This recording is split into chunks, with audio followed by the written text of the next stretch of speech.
On vient de l'apprendre que la situation est en train de devenir très compliquée pour la RDC. Une liste a été déposée à la Maison-Blanche, une liste de personnalités congolaises qui sont controversées, une liste de personnalités congolaises qui sont trempées dans la corruption et dans les affaires floues en RDC. Je parle bien des hommes de Félix Tshisekedi. Une liste de plusieurs noms a été déposée. Donc, il faut vous attendre que la situation va être très rigoureuse. Les Américains insistent sur la corruption. Ils ne veulent pas tolérer sur la corruption. La loi américaine sera appliquée en RDC sur cette question parce qu'ils ne vont pas se soumettre à la loi congolaise qui n'offre pas de garantie sur la sécurité de l'investissement américain. La RDC doit faire très attention, surtout que maintenant, ils ont le contrôle sur beaucoup de choses. Ils vont s'imposer pour que le changement soit total.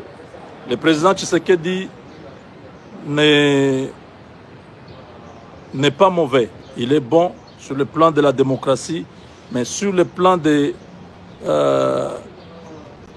respect des lois en RDC, son administration est très faible et très critiquée parce que beaucoup de cas de corruption sont signalés et les Américains ne veulent pas venir s'embourber dans une histoire où ils vont perdre de l'argent. Tous ceux qui sont cités dans les cas de corruption, tous ceux qui sont cités dans les cas de détournement, tous ceux qui sont cités dans les affairismes qui empêchent que le développement économique puisse être effectif en RDC, vont se retrouver dans une situation très complexe.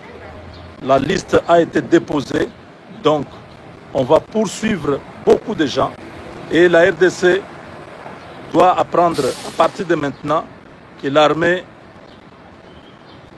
va changer. Notre armée là, qui est réputée, corrompue et tout ça, va connaître beaucoup de réformes. Dans l'administration publique, la même chose. Les entreprises américaines, ce n'est pas le gouvernement américain qui investit en RDC, mais ce sont les entreprises américaines qui sont propriétaires de l'argent qui vient. Et alors, le gouvernement américain pourra être un backup. Donc, leur soutien, c'est le gouvernement américain. C'est le gouvernement américain qui garantit l'investissement qui vient en RDC. Parce que c'est un pays qui n'offre pas beaucoup de garanties. C'est un pays qui est instable, un pays qui est gangréné par la corruption, le détournement et l'affairisme. Le gouvernement américain a garanti à toutes les entreprises américaines de pouvoir aller en RDC, faire les affaires en cas de perte, en cas de situation ou en cas de problème. C'est le gouvernement américain qui va couvrir cela. Et pour ça, les Américains sont très stricts, ils sont très sévères, ils ne vont pas pardonner. Beaucoup seront sanctionnés, beaucoup de gens vont se voir empêchés d'utiliser tout ce qui est américain, les cartes des banques américaines, les visas pour les États-Unis et beaucoup d'autres choses. Il y aura beaucoup de sanctions. Le temps est révolu à l'affairisme, le temps est révolu à la corruption. Donc vraiment, tous ceux qui sont avec Félix Tshisekedi, vous êtes avertis. 6 ans de corruption, vous avez été cités, ça nous fait mal que les Américains commencent à nous prendre pour des sauvages. Ils ne comprennent pas comment nous pouvons nous comporter comme ça. Ils ne comprennent pas que dans d'autres pays, les choses fonctionnent en Afrique. Mais en RDC, vous faites la honte.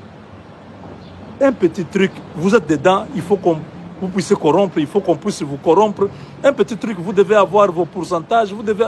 Mais c'est quoi ces histoires? C'est ça qu'on appelle l'affairisme. Vous empêchez des entreprises à s'installer dans les pays et donner du travail aux gens, contribuer à l'économie du pays, payer la fiscalité. Vous êtes là, vous empêchez parce que tant que vous n'avez pas retrouvé votre part, les choses ne doivent pas marcher. Les entreprises sont venues, ils ont perdu beaucoup d'argent au Congo à cause des gens comme vous qui avaient rendu les choses très difficiles. Aux États-Unis, vous pouvez créer une entreprise dans une journée. Vous avez votre numéro impôt, vous avez votre